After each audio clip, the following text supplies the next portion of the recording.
Hello and welcome to Resilience and Relationships R&R. I'm Stephanie Olson. I'm here with Rebecca Saunders. We get to introduce somebody who has become an amazing collaborative partner and a good friend of ours, Kim Kelley. Kim, welcome. Thank you so much for having me. It's great to be here. Yeah, so tell us a little bit about what you do, and then we'll talk about some details. Absolutely. So I'm a survivor of 20 years of child trafficking. I was born and raised in one of the most notorious trafficking cults in the world. Today, I work alongside local, state, and federal agencies, law enforcement, etc., to train them on how to identify, intervene, and prevent the exploitation of children. Because trafficking, most of it doesn't look like what you've been told. Most victims aren't the way we've been told to look for. So with better identification, we can also tailor our solutions to be more effective. And I'm very passionate about unpacking the problem as well as the solutions. I love that. And thank you for sharing that. And, I'm sorry that that is something that you went through for sure. I am so grateful that you are using your trauma and the things that you've gone through to just make a difference in the lives of other people. So thank you for that. That's amazing. I appreciate it. I will say, I want to thank you guys for what you do. I've spent years working with various NGOs, and I'm going to be real direct. A lot of them are not as effective as I think we all could be. So I want to thank you again for not only your survivor-informed approach, your trauma-informed approach. That's a nice way of saying solutions that actually make sense and that actually help survivors. So thank you guys. I love that. Thank you. Thank you for saying that. And I think that would be a good topic to bring Kim on again, because I just talked to somebody yesterday that has an organization. They don't have the organization. They saw another organization that says they're trauma informed, and they are not at all. And I think of that Seinfeld where anybody can take a reservation. It's the holding of the reservation that's important. And So true. yeah, same thing with trauma. Anybody can say they're trauma informed. It's actually the being trauma informed that's critical. I like, I'm big on definitions, not for the sake of words, but for the sake of let's define things correctly so that we understand the differences and so that our solutions can actually be effective. Because if we're blurring the lines and all these things, again, it's not about the words as much as what are we trying to say? What are we trying to solve? What is the best solution? Because if we don't understand the problem, we can't solve it.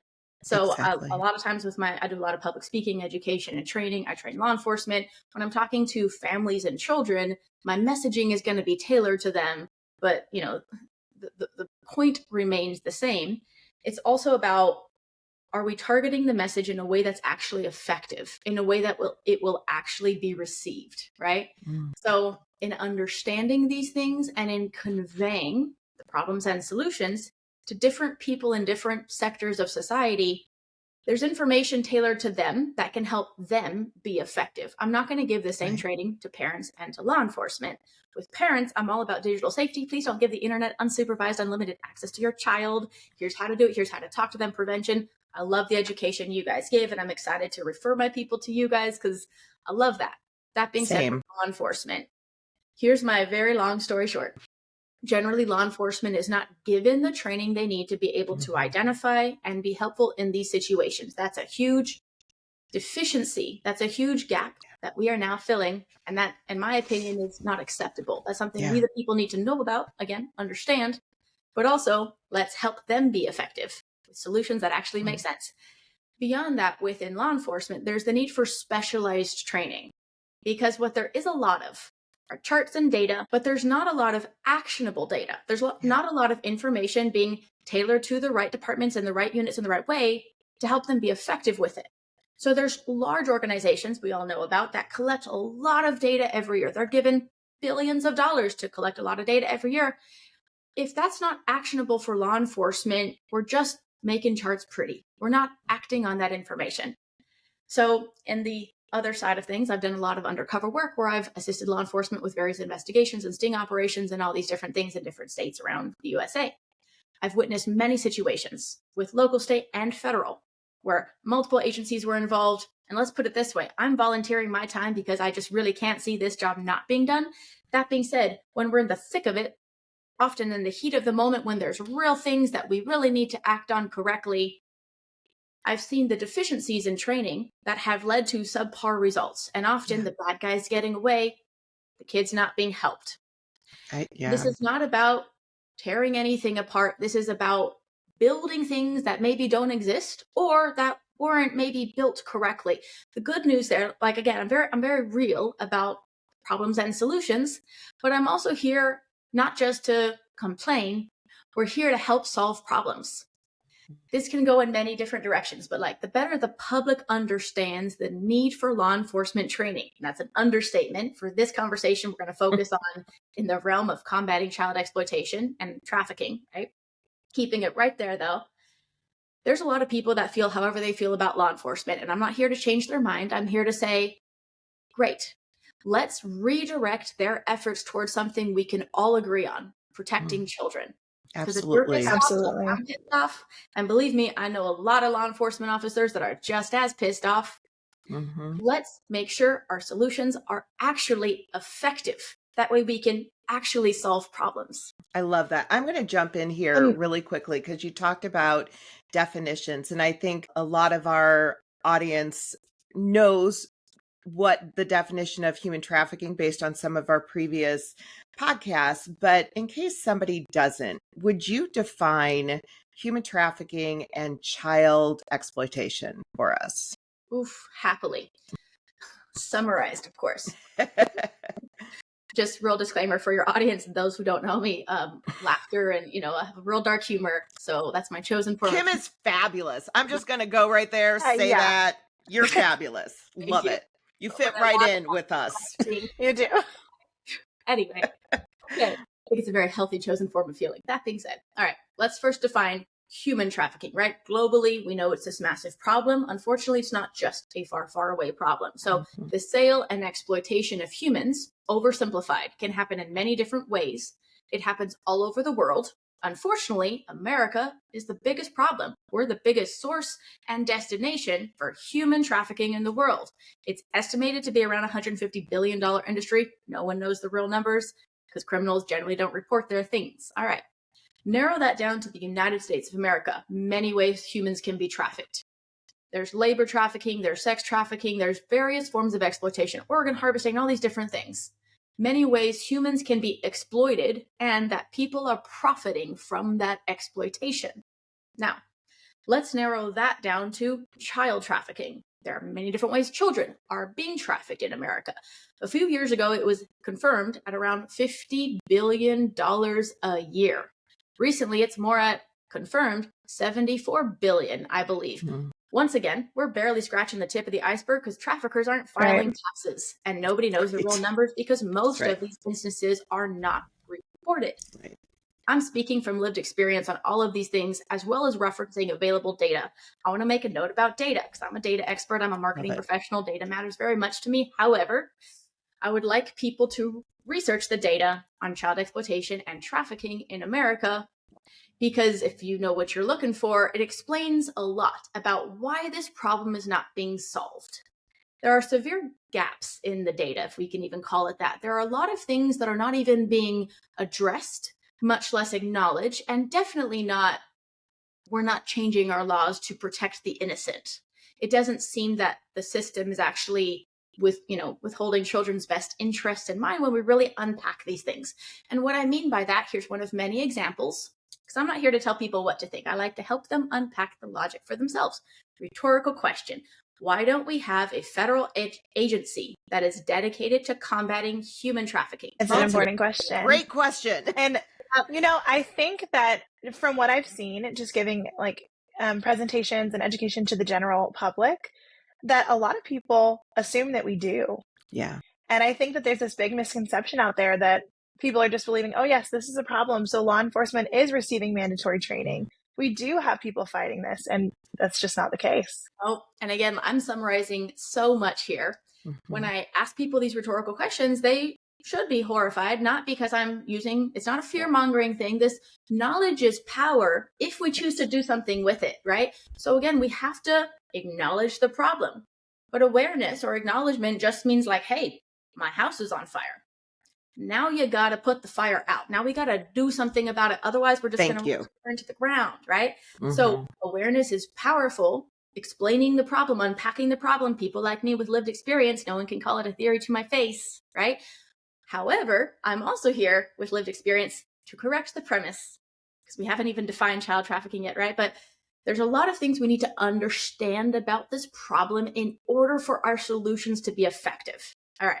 So on a federal level, we don't see a concerted effort to combat this issue. You know how like the whole war on drugs thing, there's this whole effort, right? And lots of votes and lots of things have been said about it, right? Lots of promises have been made. I don't see that same, pretending to care over here with the whole protecting children thing. Yeah, I'm being a little facetious because it's difficult to really, take it seriously. But here's the point that I'm making, but I'll give you more evidence to support this, right?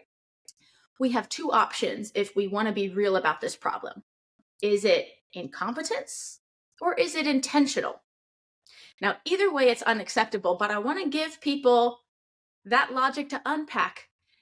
Because if our assumption is that we have to, go tell people in Washington about this to make them aware, then we probably won't be that effective. But if we realize it is up to us, it's up to we the people, number one, to protect children. But number two, there's a lot of things within the system that are not designed to protect the innocent. So within the realms of law enforcement, to your point, a lot of times the public doesn't understand the layers, the dynamics, and all the things that don't exist, right? Law enforcement already has an impossible job. I'm not blaming them for not knowing. I'm exposing the fact that they, I think, are intentionally not given this targeted training. And that's a huge gap that we can fill, right? Now, beyond that, within law enforcement, there's all these different units and departments, and they don't all do the same thing. I'm oversimplifying this for the public, right? But within training, we give targeted training for patrol officers, for ICAC units, for the investigative side, for the digital, for the online, etc. Intelligence side, that's a very different type of training, different. They need different information than the patrol or task force or SWAT guy who's on the street. He just needs to know who and where, right? If this information is to be effective, we need to make it actionable for law enforcement. The other side of that, the public needs to understand how much training law enforcement does not get in general, but specific to protecting children. Then we can actually target our resources effectively, not only towards training, but towards these task forces and sting operations and resultant efforts, these good results, these positive results that can occur when we have the personnel that's actually trained, qualified, and equipped. So, I think there's a very important key here, and I'm just taking some notes because I want to make sure I remember all of this. But you keep saying protecting children. And I think that is one of the key pieces that community members are not grabbing a hold of, or we think protecting children is something different than it actually is. And we move into quote unquote rescuing children. And I think that is one of the problems that we have to combat because we are such a reactive society. And we have movies that come out that are all about rescue and things like that. So can you speak to that at all? Yes, I also realized I didn't fully answer your question to define child trafficking, but I'll tie that in as people can understand. This is a layered problem. Yeah. I like to oversimplify things, but there's many layers to understand. So to the definition, and then I'll expand, we're talking about the sale and exploitation of children is child trafficking in general. Child sex trafficking is estimated to be about a $74 billion per year industry in the United States. That is disgusting. Okay. Within the sexual exploitation. Now, this is how I oversimplify it. Not all abuse is trafficking. Okay. There's a separate, entirely nasty spectrum of abuse. All kinds of different terrible ways that children can be abused or exploited. Not all of that is trafficking. I call that the umbrella. Yeah, absolutely. Exactly. Exploitation or abuse is an umbrella term for bad things. All right. Now there's the separate spectrum of trafficking, which I oversimplify as the sale and exploitation.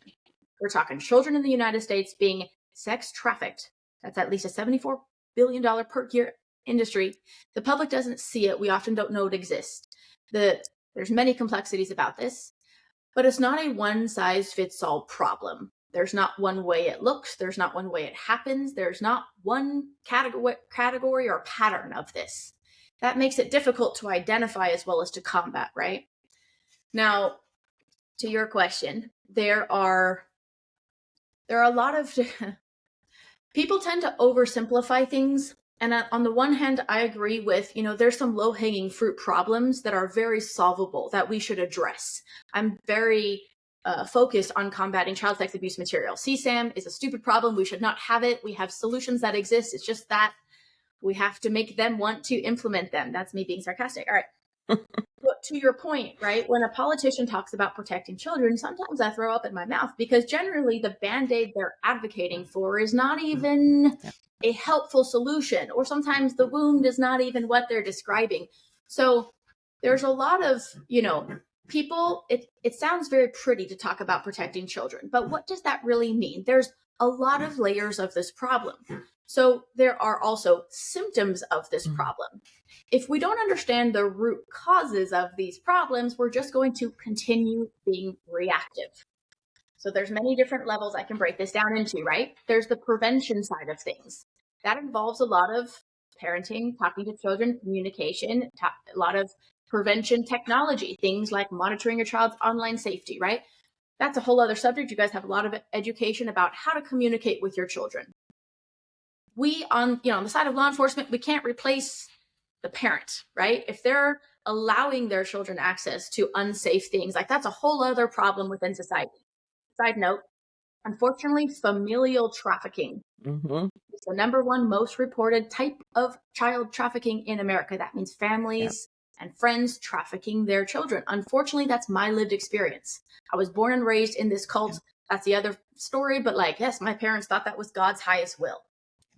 It can be difficult to identify the real victims if we have this mindset or this picture in our head from what we saw in a movie that like chains and cages or something else.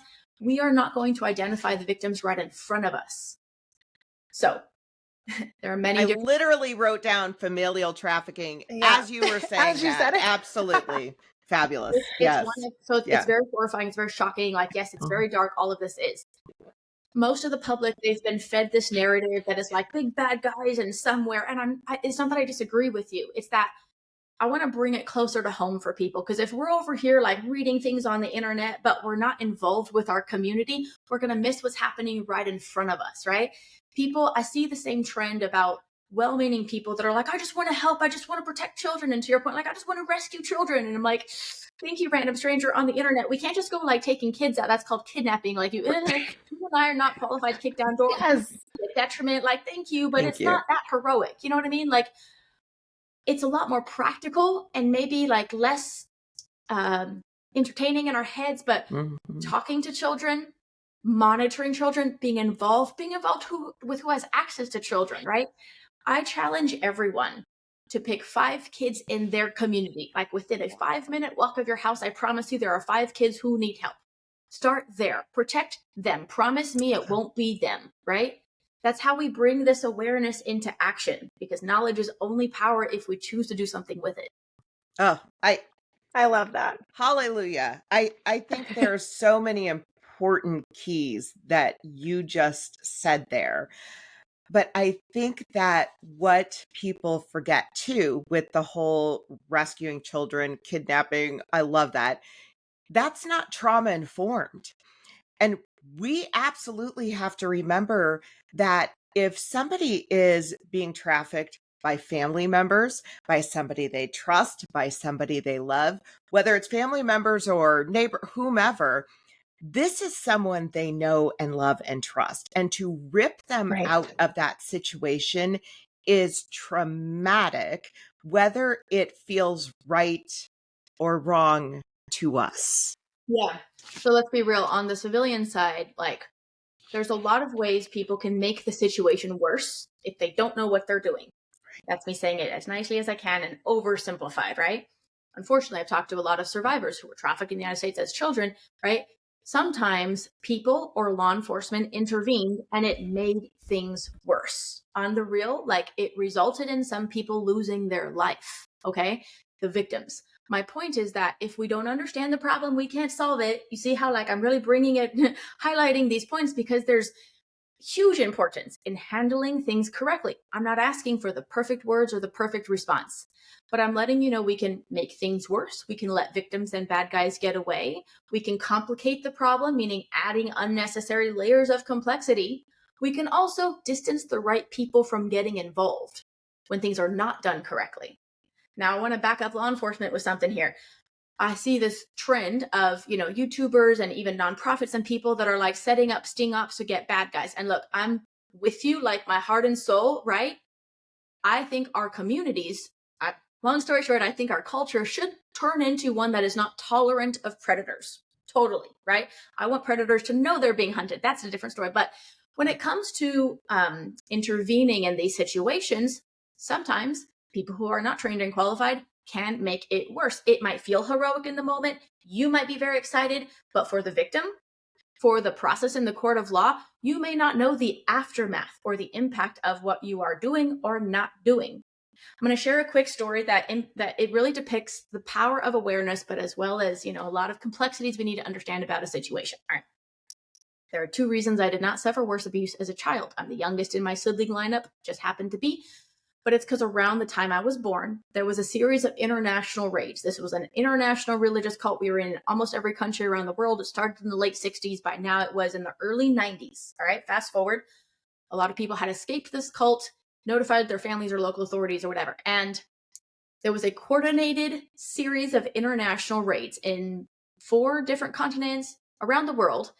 Local authorities stormed these cult compounds, they arrested the adults, and they put the children into institutions. I'm going to speed the story up to focus on the lessons. 2 short years later, there was an international court case out of the UK, and for some reason, despite pages of evidence and information and names and victims, this entire group was acquitted. That means go home, everything's fine, nobody's to blame, not one adult was convicted anyway. All right. You see there, we could unpack the colossal failure. You could even call that corruption for sure. Now, let's talk about the failure, right? We were mostly American children being trafficked all over the world with our parents, okay? Our parents thought it was God's highest will to raise us in such a way where trafficking was one of the many forms of daily abuse. All right. So in this situation, there's definitely a lot of layers of this problem. Let's add one more, unfortunately. These children were taken into institutions. Often these were 3rd world countries. Often these children suffered the same and worse abuse in these institutions. It's a very nice way to say they were not trauma informed at all. Some babies lost their lives in these institutions. All right. Now, when these children were returned back into the same lifestyle, right? Our stories didn't end there. As you can imagine, they should have. Now, many documentaries were made. Many people were filming the problem, aware of the problem, evaluating the problem, documenting the problem. There was not a trauma-informed solution for us children who were born and raised under a rock without access to the outside world. We did not have any type of support system or advocacy, so this show and dance resulted in not very much change, unfortunately. But one thing it did do, this is the power of awareness. Awareness reduces the predator's ability to operate. When bad guys are exposed, when we the people are aware of what's really going on, it makes it harder for the bad guys to get away with doing bad things to children. So that whole shindig forced this cult to pretend to be less abusive. They literally burnt the books. They literally had to implement age minimums for different types of bad things. Yeah. So I'm 2nd generation, meaning born and raised in this cult. The 2nd and 3rd generation kids from around my age down, we suffered a lot less than that of my eldest siblings. Okay. So I'm being real about this dynamic. I'm explaining too that just because the headlines say kids were rescued doesn't mean kids are safe. Just because we think there's intervention or there's exposure or you see them on the screens does not mean the kids are safe. It doesn't mean the bad guys were taken down, right? I'm going to add, another layer that the public needs to understand. Bring that back to the United States of America, okay? There's a lot of people blaming the police or saying, yeah, but the police won't in my area. Okay, I talked to a lot of these people on the internet, right? A lot of times when we don't understand the system, we're looking at the sharp end of the sword, but we're not aware of the hand that's wielding the sword. That's how I oversimplify that, right? The sharp end of the sword. That's a good way to say that. It can absolutely do damage, but the hand wielding the sword is responsible for the intensity and the direction of that damage. So in the United States, if we don't understand the system, right? The district attorneys, the attorney generals, the sheriffs, the mayor, the city council people, the budgets, like if we don't understand all these closer to root causes, right? We're only blaming the sharp end of the sword. So this is why education matters. This is why being trauma-informed matters. This is why we have to also move past awareness into action, but informed action, not just chaos. I love that. And I have two questions for you, but one of them just kind of bounces off that last one. There are so many, well, actually, it's kind of the same question. There are so many social service agencies that actually say they do this work. Law enforcement, why is it that so many social service agencies, so many law enforcement agencies, so many people even saying they are doing this work are not trained to do this work appropriately, effectively, and safely in a trauma-informed lens?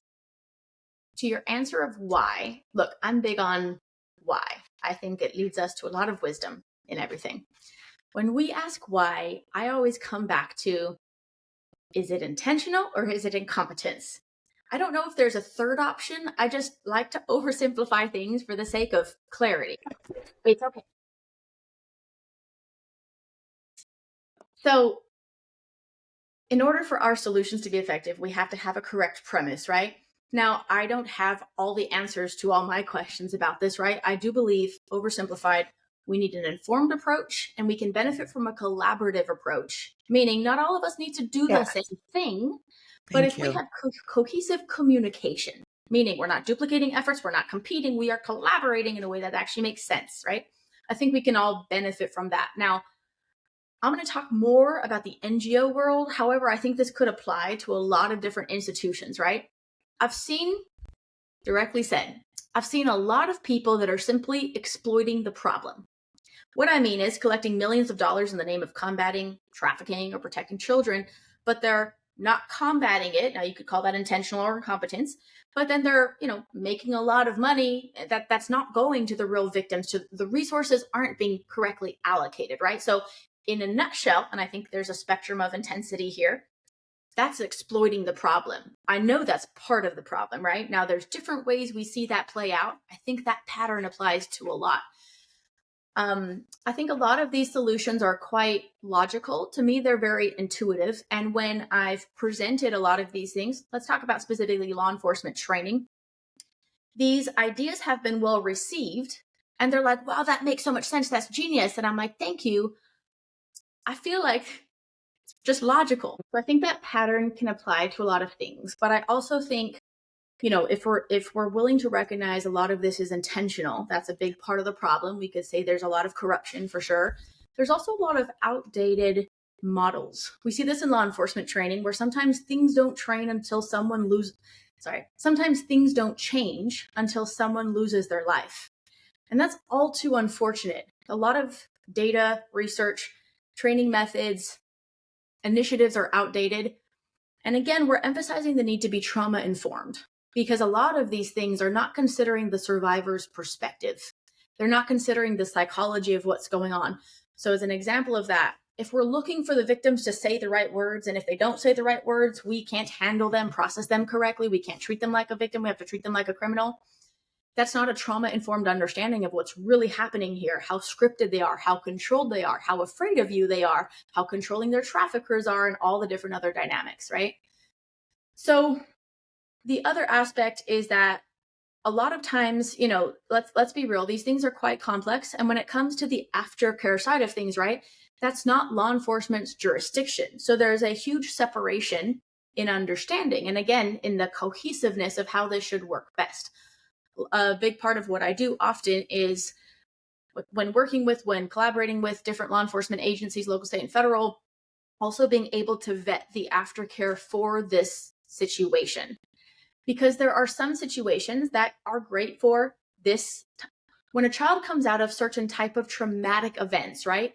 There are things that can benefit their healing. There are things that can make their healing more difficult. Using very nice words, right? Often there's physical trauma. There's always mental trauma, okay? So in receiving a child, in rescuing children, etc., the processing process has to depend on the situation. Sometimes urgent medical care is needed, and that has to be trauma informed as well as safe. You can't just take them to the emergency room, right? This is a trafficked child. They have to be physically protected beyond rescue. So law enforcement can still be involved to that extent, right? But then often in certain agencies that are there to protect children, right?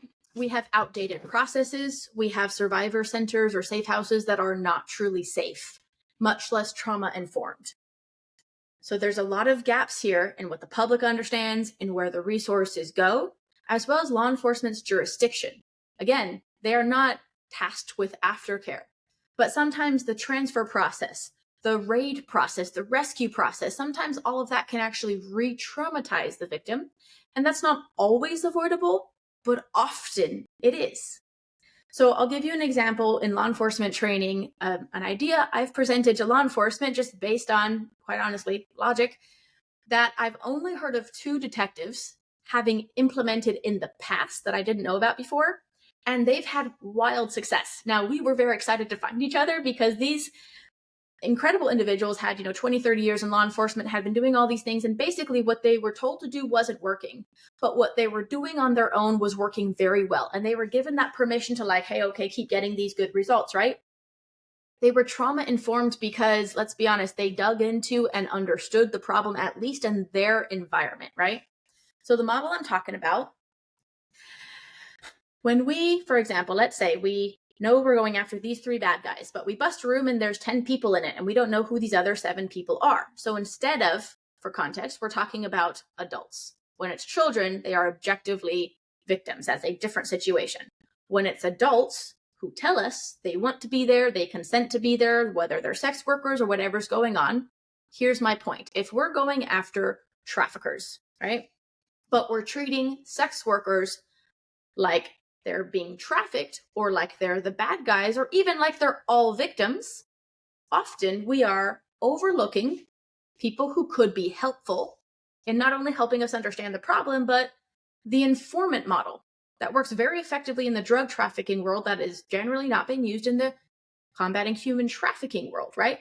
So instead of treating these people like criminals, what if we were to buy them a piece of pizza and a Sprite and talk to them and let them know we're not there after their business model. They can trust us. Number 2, we're after the real bad guys that are selling children. Guess what? These grown women often suffer terrible things in their history. They often are mothers, but the point is that they will absolutely rat on the bad guys selling children. Why? That's a different buyer. That's a different industry, if you will.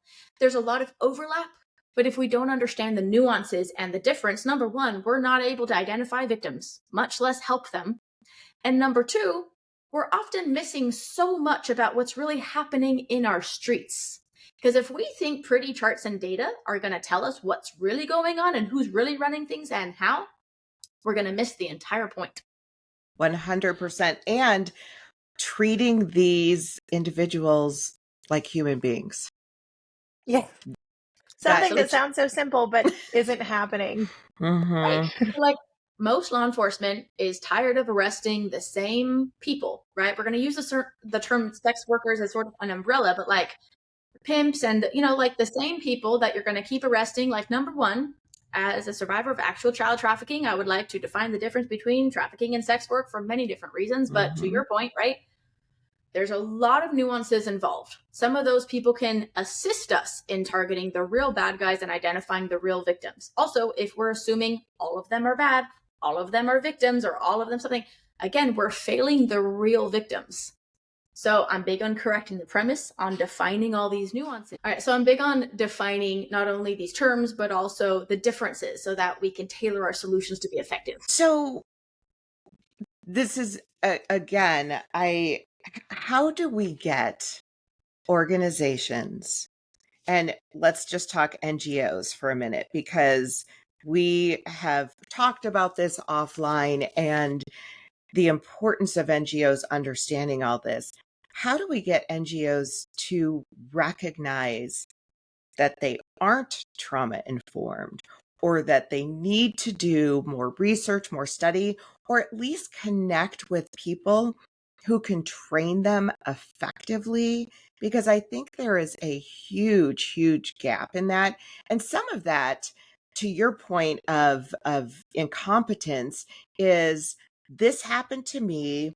I have a heart for this. And so I'm just going to start a nonprofit because this is what happened to me. And, you know, when I think about, I'm a survivor of sexual and domestic violence, an expert in my own story, but I'm not an expert in, I'm going to build a shelter and just make sure everybody is, you know, all of that stuff. Speak to that a little bit. Lots to speak to there. Lots to speak to. Yeah. We could make an entirely separate episode just about vetting organizations. And we should, actually. We should. Let's do that. Yes, yes. But go ahead and speak to it, and then we will do another one as well. Yeah. There's a lot of patterns I would want to draw people's attention to. I think the shortest way I could say it is, let's make sure their output matches their input. If they've raised millions of dollars, we should expect millions of results in the United States with children being sick. Like, that's, you know, that's where I could say there. Again, my dark humor helps me laugh, but like, it's really unfortunate as a survivor that there are so many organizations exploiting the problem. But anyway, bringing it all the way back. Yes. How can we help them understand, right, if they're not trauma informed, and like how to actually be helpful? So I think there's a few patterns here, but like if they're not consulting survivors, they don't need to be survivor led, but if they're not involving survivors, if they're not listening to survivors, if they're not helping survivors, again, dark humor, like, let me be real. I've vetted lots of different organizations and safe houses and organizations that specifically claim to house and support survivors, like Aftercare for survivors, safe houses for survivors of trafficking. I had survivors who qualified for every single thing. I spent hours on the phone and sending letters and talking back and forth. In one case, they sent the survivor a $25 gift card to Walmart. That was their poof, go away, right? And wow, so helpful. So helpful. Right? It's not even worth the time I spent making phone calls. That's why I fund the work I do myself. But it's also like, it's horrifying, really, that there's real people who need help. And then there's a lot of things that are not helpful. So again, if we're not talking about the intentional aspect of this, if we're really just talking about, to me, the incompetence spectrum of like well-intentioned, but not as effective as they could be, right? Involve survivors. I'm going to summarize a whole lot here, right? Involve survivors in both your understanding of the problem as well as your proposed solutions, right? Number 2, make sure you have measurable results for your solutions. So things that are intangible, like awareness, are great, but they don't cost millions of dollars. Right. Social media posts, like all of this education, great. How many schools? How many hours of investigation? How many survivors, right? I'm not asking you to name people. I'm asking you to quantify results. Yes. And if you can't, maybe we should take a different approach that's more effective, right? The other aspect is summarizing a whole lot here. In the aftercare process, one of the things that I'm building and working towards with organizations like you guys and those who are really here to actually solve problems is a network of trauma-informed therapists and modalities that are helpful for different types of childhood trauma. Because right now in the academic world, that doesn't exist. We need to understand that most therapists, while they are excellent at what they do, they are also not trauma-informed when it comes to child trafficking. That's right. Most are not, and they will admit that, right? My point is that we need people that are specialized in order to be helpful here. So there's not an abundance of availability of people that really understand how to help these situations. Yeah. There's also a lot of misconceptions about what might be helpful. So there's a lot of safe houses or aftercare facilities that have a very stringent model of what they require of the survivors or the victims who get helped from them, right? And they'll say, sure, they can stay with us, but, you know, every morning we wake up and sing about Jesus. Okay, well, this child was just rescued from a religious cult environment. Right. That would be very traumatizing for them. I'm not saying it's a bad thing. I'm saying for this child, it would not be helpful for their healing. Could we maybe, you know, tailor, nope, have to do it this way. Yeah. Okay, well, thank you, but that's not going to help this child, right? There's 100 examples like that I could give. So while there's no one size fits all solution for healing, for anybody's journey, for any of these issues, right? What we can do is identify patterns and categorize types of trauma and pair those with types of healing modalities that have shown to be helpful. An example of that, right? There's a lot of specifics that are not helpful for certain types of things, but they can be helpful for something else. Right. Now, there are some healing modalities that have been shown to be generally very helpful for many situations. Things like that are art and music therapy, nature therapy, animal therapy. Not every kid is going to like every type of animal, but my point is, generally speaking, those are very general ways to help the child reconnect to themselves, to a safe companion, not have to answer questions or be judged, but just sit there with presence that is safe. So in some cases, the kid wants to be hugged and needs that affection. In some cases, the kid does not want to be touched. We need to understand that although we think a hug is nurturing, it may not be for this kid right now. 100 other examples give, but that's an oversimplified way of explaining trauma-informed. If our bias... Excuse me, go ahead. No, I'm sorry.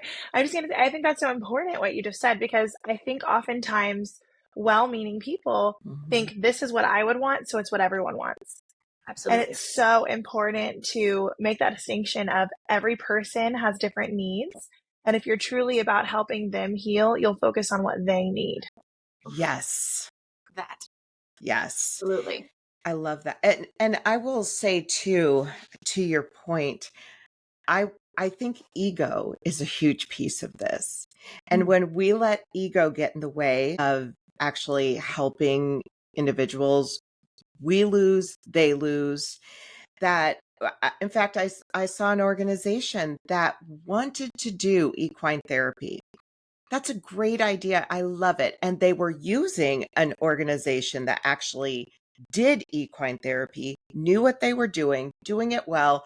Well, they decided, I want to do equine therapy. No training whatsoever in equine therapy, no training in all of that, but they wanted to do it because they wanted to build the kingdom. And so I do think that that's a big piece of it, that stop with the ego. Yes. Like, put me out of a job, please. Well said, right? 100%. I'm like, do better than me, please. Like, I don't want to be the one talking about this. It's just that I don't see a lot of people out here. Yeah. So what you said 100% applies to so many aspects of this problem and solution. I see that in the nonprofit world. I see that in law enforcement as well. Law enforcement will absolutely agree with this, right? So I work at the Ranch, Texas. It's a law enforcement and government contracting training facility. All the military agencies, et cetera, government agencies train here. We also do some programs for civilians. The point is that we're like Switzerland, right? We're not law enforcement, but we're where everybody trains. Law enforcement knows that between, within their realms, there's all this, drama, I call it, and I'm just happy to stay out of it. My point is like, we're this safe place where, no, seriously, we're like 100% of the type of protectors who train here are the type that would actually go out of their way to protect children, right? So we have those fireside chats and those real conversations where there's like, we need to do something. I'm like, yes, right? And now it's beyond like my department or my unit or my chat, and it's like, help, right? We need this to actually work. And then we start building these collaborative task forces and sting ops and things where we come together for the sake of protecting children, not because of anybody's situation with each other, right?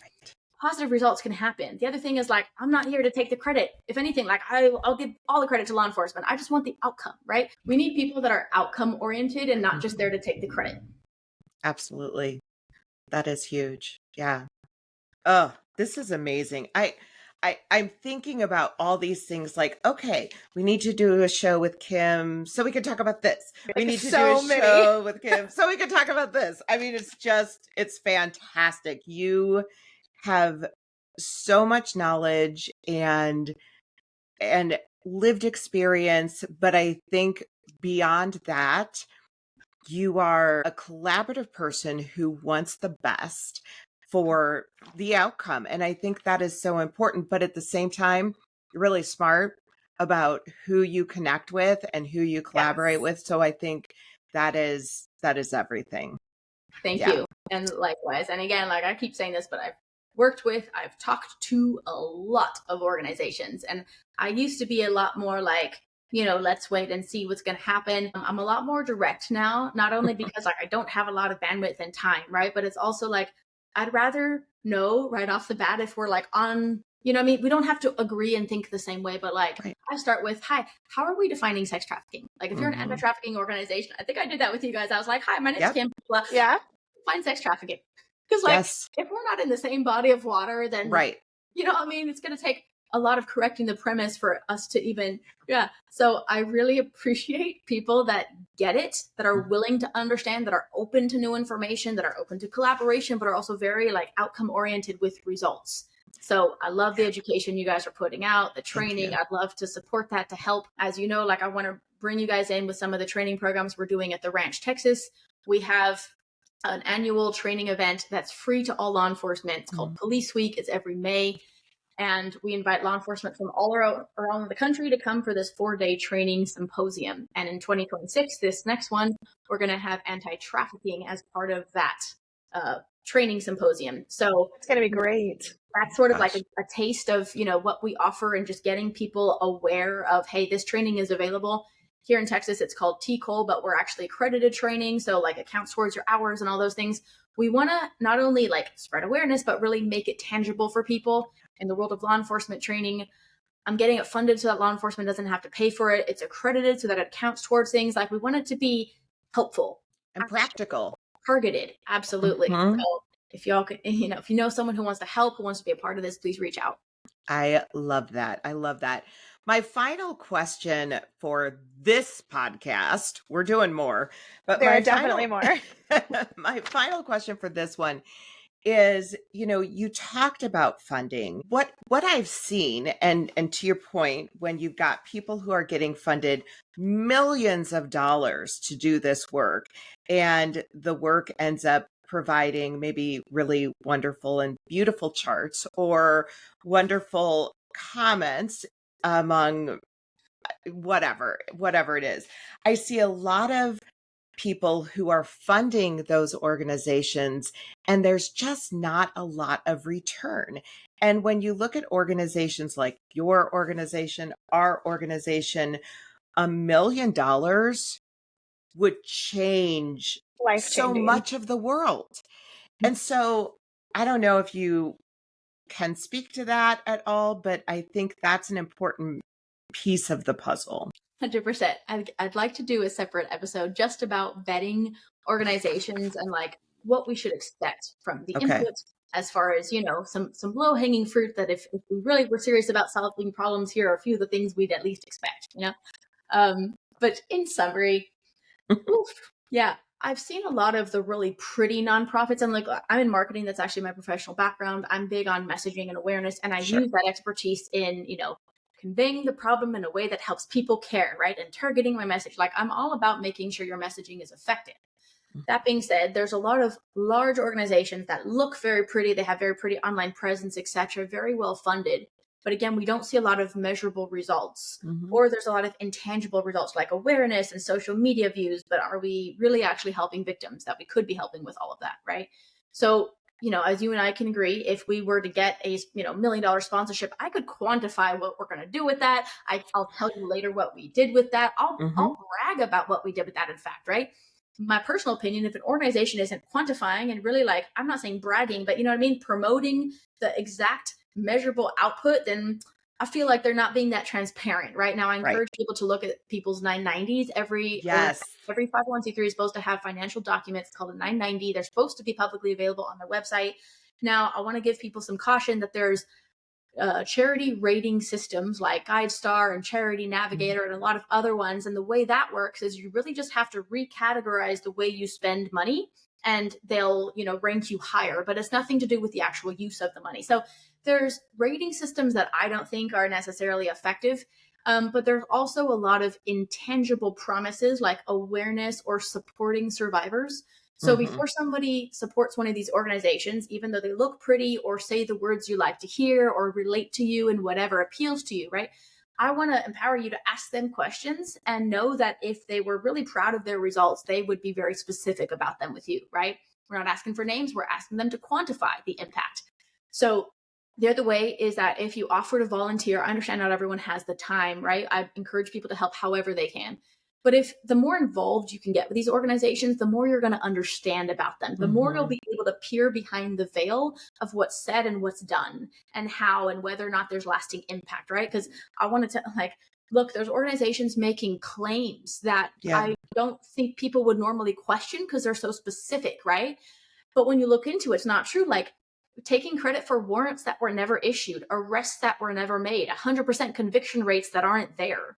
So these really specific claims, like even though they're promoted, we should fact check them. And there's ways to do that publicly, of course, like look into the arrest records, look into these situations when you can to see are they really being transparent? And if not, in my opinion, if they're exploiting the problem, they're part of the problem. And I want to see people direct their resources to where they're really helpful. So I'm going to tie this up with a bow with a quick story, because earlier this March was when it kind of, almost straw that broke the camel's back for me in terms of trying to understand which organizations were helpful and wanting to work with everybody, but not everybody, but, wanting to be like, hey, let's all at least support each other. And then realizing, hey, we're often not even in the same body of water. So that was a very well-funded project that, a lot of churches and community leaders supported, right? Very well-funded. And what they said their mission was we work with law enforcement to combat sex trafficking. And I was like, okay, how are we defining sex trafficking? And they did a lot of, awareness about the dangers of pornography. And I don't, I'm trying to find the correlation still with sex trafficking, but it's a lot of, porn addiction related education. And look, the way that I describe this very nicely, I'm not pro porn. That's not my thing. I'm not interested, but it's a different body of water than trafficking, right? There's a lot of people who choose that lifestyle. And my point is not that we should judge them. It's that you can disagree with their lifestyle, but let's not assume that it's all trafficking if we don't really understand the complexities, right? Right. So claims were being made that I know for sure were, not actually how that works. And when I questioned them, they were like, oh, that's interesting. We didn't know that. And I was like, huh. So all that to say, when it came down to, the claim about assisting law enforcement, I was talking to law enforcement that were at that event. And what it turns out is that this organization had a prayer ministry for when law enforcement set up a sting operation with adults posing as sex workers. And when adults showed up to pay for sex with those adults in motels and law enforcement made those arrests, this organization showed up and prayed for the buyer. They had a prayer ministry for the buyer. And, I saw a video testimony of someone being like, praise the Lord, I'm no longer addicted to porn. And they were very happy with that result, So I just want to encourage people to look in very closely as you can. Yes. With like, what's being said and what's being done. And if you're aligned with those outcomes, like, is that the outcome that you're donating for, that you're expecting, that you're thinking is effective in this fight? And, again, the more we understand the problem, the better we understand whether or not the solutions are effective. Right. Because we also have to understand that porn addiction, sex trafficking, they're a different beast, right? And so we have to understand those pieces when we're trying to work to better our communities. And so really being very, very honest and intentional about what we're doing and why we're doing it too. Yeah. I think that's really important. 100%. Yeah. Like said, again, very generally, but like we can't allow our bias to cloud our judgment. Yes. Just because something is peace, love, and healing for me does not mean it will for you, and vice versa, right? So like, it's not that things or methods, sometimes the method is not good or bad. It's just not right for this situation. Exactly. And then to your point about transparency, we need to do what we say.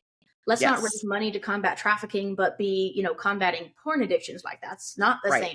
That's not honest. That's not helping real victims. And again, unfortunately, I have to be the cute puppy sometimes I call it, but I have to be like, hi, I'm a survivor of actual child trafficking. Okay, here's all the differences. You know what I mean? Just make sure if we're advocating for survivors of trafficking or victims of trafficking, like let's actually help with that, because this is not going to help those people. Right. Absolutely. I have absolutely loved this conversation. We are doing this again. This has been amazing. How can people find you, Kim? Thank you. Well, work at the Ranch, Texas. You should check us out, ranchtx.org. We do have some training programs for civilians, but we do a lot of law enforcement training, so contact us if we can help. I also have a nonprofit called Digital Defenders United. The goal is to unite the experts to actually solve problems. So that's in the digital realm, that's in awareness, as well as law enforcement training and educational resources. So digitaldefendersunited.org is my nonprofit website, and you can contact me on either site. And I will make sure to get that and your socials in our whatever, our comments, our whatever.